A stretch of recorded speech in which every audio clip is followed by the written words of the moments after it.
Today we have Richard Clabaugh on the show with us. He's a filmmaker, director, and cinematographer. A lot of things in the film industry, right? I bounce around a lot, yeah. Yeah. If you would just tell everyone about yourself and what you do, and we'll start from there. Started off like everybody else, just making little films on my own.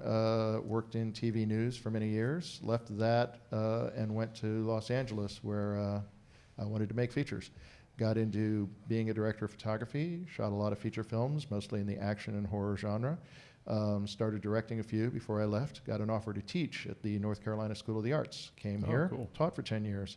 During that time, with some partners, we started a business and started making features here. Since then, kind of gone on to just work for different companies, doing different productions. I do a lot of post-production work. Currently, I'm head of post-production for Yale Productions out of New York, and make sure that the movies get finished and delivered the way they're supposed to. Wow, awesome. What year was that you got started in film? Filmmaking? Well, I've been one of those guys who's been making film since I was 8 years old with my dad's camera. I guess I got really inspired when I was like 16. There was a local PBS station that did a Young Filmmakers Festival, and I got something recognized. It was like the first time anyone ever acknowledged something I did, and it was a big incentive to keep making films. So I went on and entered that every year until I was 18, and got a complete set of awards. I got a first, a second, a third, and an honorable mention before I was done. So, but awesome. That kind of encouraged me to pursue the film thing. Now, what kind of camera was that you were shooting on back then? Super 8. I had my Nice. my Kodak sound camera. Actually, it wasn't even sound when we started off, but yeah, boy, the big thing different between then and now is just the cost of stuff. I was mowing lawns, and a roll of film was about $8, and it was 2.5 minutes long. And then to process it was another $8. So it was $16 in like the 1970s. Yeah. To, paid like for by mowing lawns now. to get Yeah. 2.5 minutes. Wow.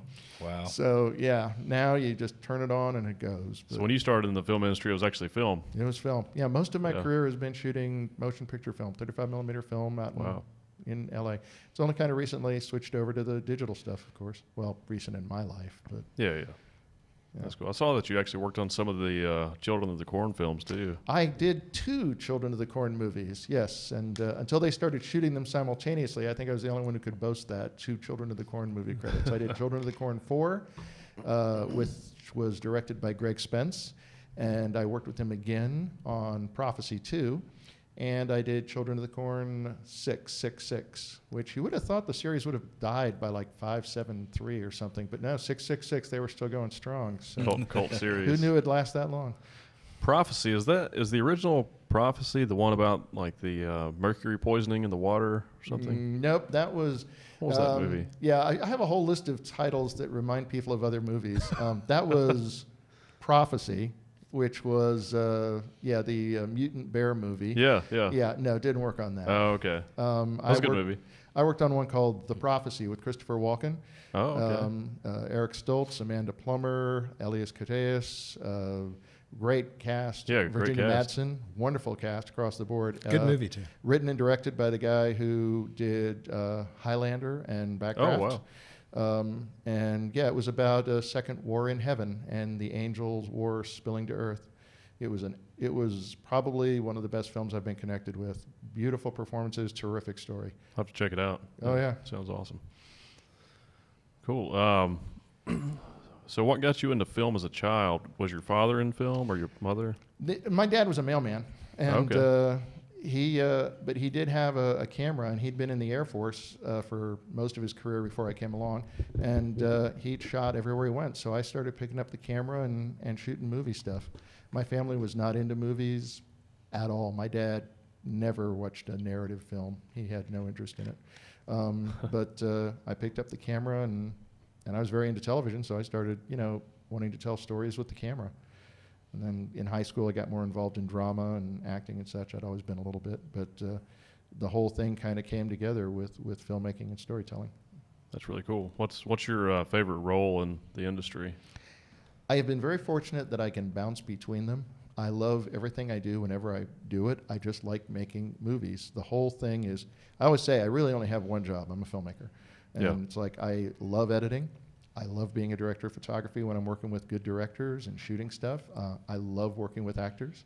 I enjoy directing when I have the opportunity to do it. I enjoy producing very much, and I'm trying to do more of that. I'm always trying to find projects that are exciting to me and try and see about getting them made. I like every aspect of the business. Editing, I do a lot of visual effects these days in collaboration with others. And currently, as I said, I'm working as a post-production supervisor, so spend a lot of time just getting things through the process.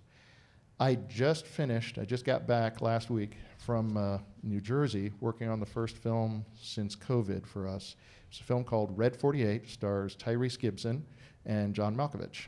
And we just wrapped that up last week, and Nice. I'm very excited. The director of that is a gentleman named John Keyes, who I first met him when he shot a film here in Winston-Salem called Fall Down Dead. And I shot it with him. And that was with David Carradine. It was like his second to the last movie, and Udo Kier and Dominic Swain. And we've just had a really good relationship ever since. I've shot another film with him in Dallas, Texas called Phobia, which was shot on a Red. I was discussing Red cameras earlier before the start of the show. We just shot on the one we just did, Red 48, was shot on a Red.